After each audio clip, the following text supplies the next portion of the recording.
vieillit de jour au jour. J'espère que votre semaine s'est bien déroulée, que tout le monde va bien, les affaires vont bien, vous êtes bien nourris, tout se passe bien. Ça fait longtemps qu'on n'a pas parlé du Congo-Brazza et vraiment, je sais pourquoi. Cette semaine, une tentative d'assassinat de l'opposant Paulin Makaya, qui est le président de l'UPC, c'est-à-dire Unis pour le Congo. Dans la nuit du 7 au 8 avril, 3 individus armés ont tenté d'escalader le mur de la résidence de tonton Paulin. Heureusement qu'il y avait des chiens qui étaient dans sa résidence. Les chiens ont commencé à aboyer. Et les gardiens ont dit, mais pourquoi ces chiens-là aboient? Ils se sont rendus compte qu'il y avait des gens qui cherchaient à rentrer. Ils ont dit, ah, ça, vous avez menti. Vous avez menti vraiment. Et ils ont pourchassé ces gens-là, ces individus-là. Hélas, ils ont pu s'évader. Le mercredi, l'UPC a porté plainte au poste de police de Madjibou et je vais vous lire cette copie du communiqué de presse. Comme vous le voyez ici dans ce communiqué de presse, il dit ceci. Dans la nuit du mardi 7 au mercredi 8 avril 2015 à 2h10, 3 individus armés de Kalachnikov ont tenté d'escalader le mur d'enceinte de la résidence de M.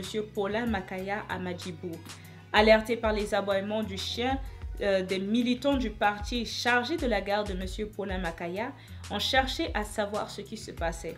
S'étant aperçus qu'ils étaient découverts, ces individus armés se sont enfuis. À 7 h, ce mercredi 8 avril, le poste de police de Madjibou a été informé de la situation et pour mettre fin à ces agissements d'un autre âge, l'UPC a décidé de déposer une plainte contre X et de mettre en garde les assassins qu'il promet de citer nommément s'ils persistent dans leurs actions macabres. Fait à Madjibou le 8 avril 2015, le porte-parole de l'UPC, Pierre Ndissi Mbabi. Je suis sûre que vous êtes au courant de l'affaire des 424 morts découverts en RDC. Non? Ok, pour tous ceux qui ne sont pas au courant, laissez-moi vous informer brièvement. Donc, tout a commencé lorsqu'une odeur suspecte a alerté les riverains de Maluku. Maluku, c'est une commune qui est située à environ une centaine de kilomètres de Kinshasa, la capitale. La décomposition de ces centaines de corps inhumés, je dis bien inhumés, nuitamment le 19 mars. Donc, ce n'est pas quelque chose qui s'est déroulé ce mois-ci, mais ils ont été inhumés nuitamment le 19 mars. Et donc, comme ces corps étaient en train de décomposer, l'odeur est devenue insupportable pour les gens qui habitaient tout autour, qu'ils ont dit que ça suffit. L'odeur là, il y a quelque chose qui se trouve dans cette terre. Et quand on a déterré, on a retrouvé ces cadavres seulement en Afrique. Le gouvernement a réagi en disant que non, ce sont des dépouilles d'indigents que personne n'aurait réclamé. Ce sont des cadavres d'enfants morts-nés. Donc, comme on n'avait pas de temps de construire des cercueils, non, tout ça deviendra trop cher. Donc, on a voulu seulement trouver un terrain, un endroit où on pouvait creuser et les déposer là. Mais, selon certaines ONG, comme notamment le Human Rights Watch, cette origine dit qu'il pourrait s'agir de victimes de l'opération Likofi menée par la police entre novembre 2013 et février 2014 pour lutter contre les gangs Kuluna de Kinshasa ou encore de la répression des manifestations et émeutes de janvier en réaction à un projet de réforme électorale. L'ONG donc a recensé respectivement 51 et 31 morts lors de ces 2 vagues de répression. Regardez vous-même. C'est à Maluku, dans le cimetière de Fulafula, qu'a été découvert le 4 avril dernier une fosse commune contenant 424 corps non identifiés. Ce sont les bruits, les odeurs et le sang à terre qui ont alerté les habitants. 2 d'entre eux ont bien voulu témoigner.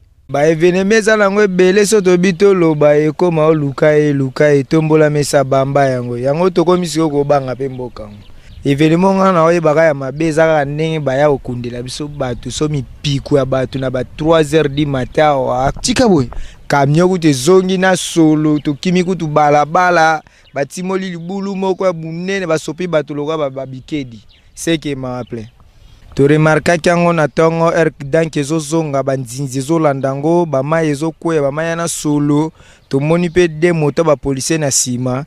Tant que tu es police totuni bango o nini ote babibembe moboe et umelaki na mama yembo basundola bango yango siko ba evacue ngo biso tolobi ebela ba cimetière bino boleki ba terrain minene kuna ta mpona nini apesa ke espace ta okundela biso koto seki ana posa biso to kufa obeni ekomi masolo batuka likolo bo basaki nyonso bachaki bato emona na libanda seki toko kufa pe na salo yenge tokima tokatisa braza tokoma toza ba Rwandais te touti Burundi te tozoloba lingala parce que mboka na biso to ba Congolais 100%.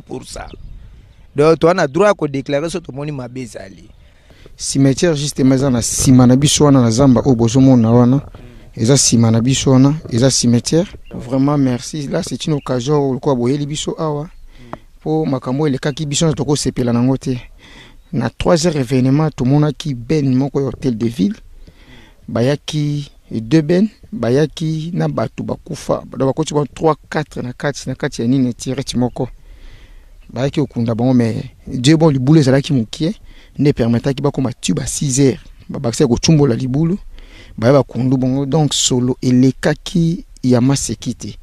Alors to lukaki ba journaliste baya taranza menda sala to kutani na bino boye to sepeli makasi bozo ba image yana makambo nyonso na moma oyo moi to koma wana pembeni zate parce que batie ba bureau de ya bourgmestre wana batie ba bureau de ya bourgmestre wana moi to koma wana ezate non to sentaki déjà toza mal à l'aise puisque événement na tikelo sala na malukute depuis kaka manda oyo eucho salama vraiment na baton so bakufi batana ndeko na biso et ça la biso no so pasi premièrement biso toza ba chargeur to charger na butu to charger na butu après nini to mona ki vers 3h mutu keleki eye et comme na nini batuni biso direction cimetière zawapi to la tibango bakendaki bon ben hôtel de ville donc vers 3h bayaki bamati bako kundango bo tellement boule ezalaki mukie esenga ki bato bano lekaleka na moto po wakendaka bazwa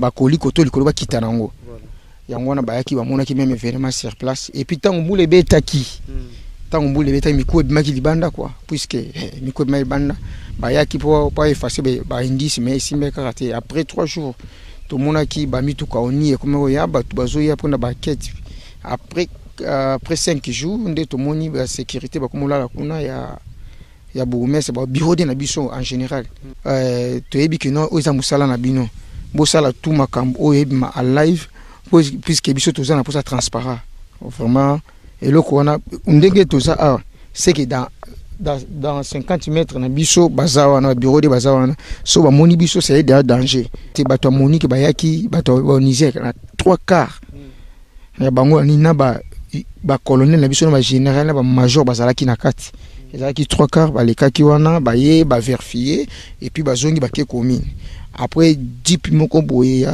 ya procureur général yaki ezui bourgmestre adjoint ba matina awa na moment na moyen muta pousa na pembeni ezati bazui bourgmestre adjoint ba matina awa après ba kitaki na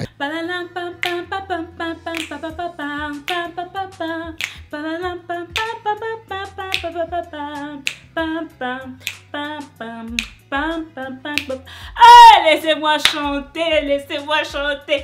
Ah, qui ne connaît pas la chanson Didi?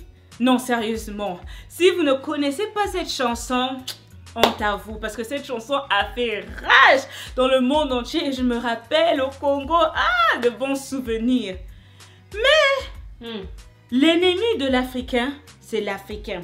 La chanson qui est sortie depuis, c'était quand? En 91?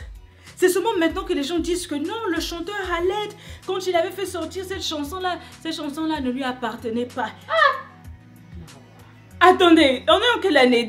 2015, ça fait combien? Plus de 20 ans et c'est seulement maintenant que les gens se rendent compte que cette chanson n'appartenait pas à j'avais même dit Caleb. À Khaled. Vraiment, pourquoi les gens sont comme ça? Et donc, par conséquent, selon le tribunal de grande instance de Paris, Khaled, le chanteur reconnu très populaire, a été condamné pour avoir plagié son plus grand tube, Didi. Les gens vraiment sont mesquins. Donc maintenant, le chanteur doit payer une amende à Cheb Rabat, qui est l'auteur authentique de cette chanson. Je ne sais pas où est-ce qu'il était tout le temps que cette chanson... Attends, quand cette chanson est sortie et que ça fait rage, pourquoi il n'a pas porté plainte? Pourquoi c'est après 20 ans qu'il se rend compte que... au fait, il y a l'argent, il y a cet argent-là que j'ai jamais réclamé. Non, vraiment. Donc, Khaled doit payer à Cheb Rabat une somme de 100 000 € en réparation de son préjudice, du préjudice moral de Cheb Rabat. Ça veut dire quoi, préjudice moral? Non seulement ça, il doit aussi payer 100 000 € en réparation des atteintes à son droit moral d'auteur. Donc, Cheb Rabat, c'est quoi Cheb Rabat, whatever. On doit payer vraiment, on doit lui donner de l'argent parce qu'il a des droits moraux d'auteur. Je ne sais pas ce que ça veut dire. C'est méchant. C'est la destinée d'un tube international parce que ce qui est assez amusant, c'est que ça a marché partout, cette chanson.